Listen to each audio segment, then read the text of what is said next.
नमस्कार, current politics news में आपका स्वागत है। मैं हूं आपके साथ दीप्ति। आइए रुक करते हैं कुछ खास खबरों के साथ। राज्यसभा सांसद ज्योतिरादित्य सिंधिया ने कांग्रेस के आरोप पर पहली बार एक बड़ा बयान दिया है। यदि मैं किसी परिवार विशेष से पैदा हुआ हूं तो इसमें मेरी क्या गलती है। सिंधिया ने कहा कि मैं एक परिवार विशेष में पैदा हुआ हूं, यदि इसमें गलत क्या है। ग्वालियर में सिंधिया ट्रस्ट के द्वारा जमीन अपने नाम कराए जाने को लेकर लगातार कांग्रेस के झूठे और खोखले आरोपों का सिंधिया ने आज मुंहतोड़ जवाब दिया।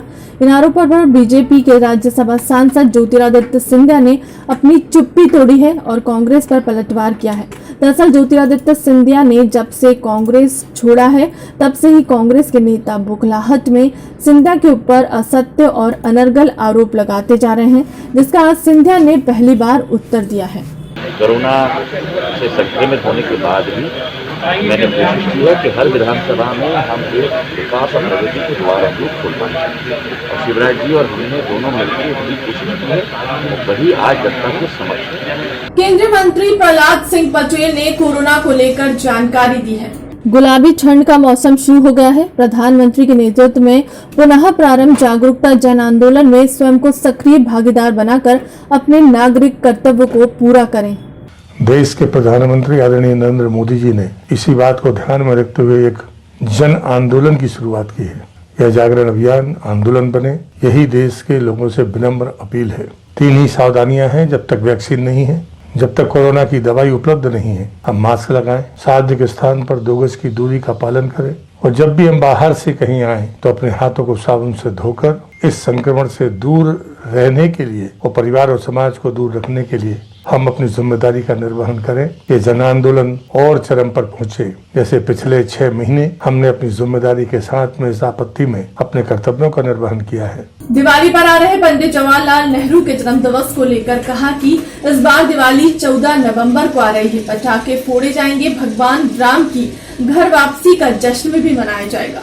जिसे भारतीय जनता पार्टी के नेता कोसते हैं, उनको भी पंडित जवाहरलाल नेहरू का जन्मदिन मनाना ही पड़ेगा। यह कुदरत का नियम है कि जिस व्यक्ति ने इस देश की आजादी में 10 साल जेल में रहे, पूरे का पूरा परिवार लग गया। भाजपा को भी उसका जन्मदिन दिवाली के रूप में 14 नवंबर को मनाना ही पड़ेगा।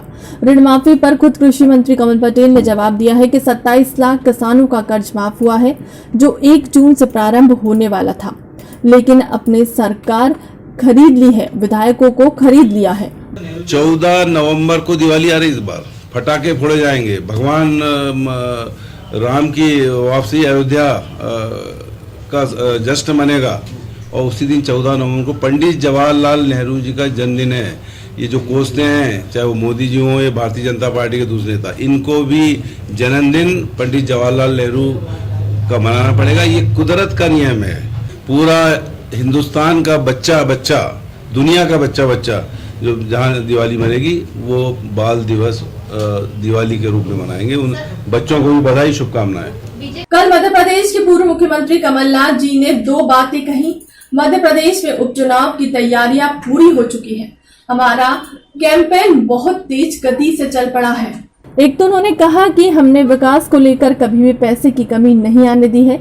यह बात सही है कि कमलनाथ जी के कार्यकाल में विकास हुआ है तो केवल कांग्रेस के लोगों का ही हुआ, केवल मुख्यमंत्री निवास और उनके मंत्रियों के बंगलों का ही हुआ है। कमलनाथ जी का सरकार में 1 इंच भी सड़क नहीं बनी है, बिजली का उत्पादन नहीं हुआ है। संबल योजना कमलनाथ जी ने बड़ी बदतमीजी के साथ बंद कर दी। किसानों का कर्ज माफ नहीं किया गया और एक भी किसान का नाम बता दें जिसका कर्ज माफ हुआ है। बेरोजगारों को बेरोजगारी भत्ता नहीं मिला और कमलनाथ जी कहते हैं कि उन्होंने विकास के रास्ते खोले और विकास की गति को थमने नहीं दिया।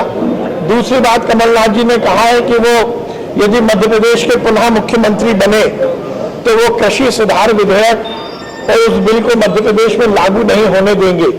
आबकारी जिला बल द्वारा लगातार दूसरे दिन करोल क्षेत्र के नामी तस्कर राजेश लोधी के विरुद्ध की बड़ी कार्रवाई। तस्कर के मकान से 12 पेटी अवैध देशी शराब जब्त की गई है। भोपाल शहर में जिले के बाहर से अवैध मदिरा तस्करी की रोकथाम हेतु कलेक्टर श्री अविनाश लवानिया द्वारा सतत कार्रवाई के निर्देश दिए गए। मुखबिर से प्राप्त सटीक सूचना पर सहायक आबकारी आयुक्त भोपाल श्री संजीव कुमार दुबे द्वारा दिए गए निर्देश पर गठित टीम ने रात 2 बजे से संदिग्ध आरोपी पर नजर रखना शुरू कर दी है।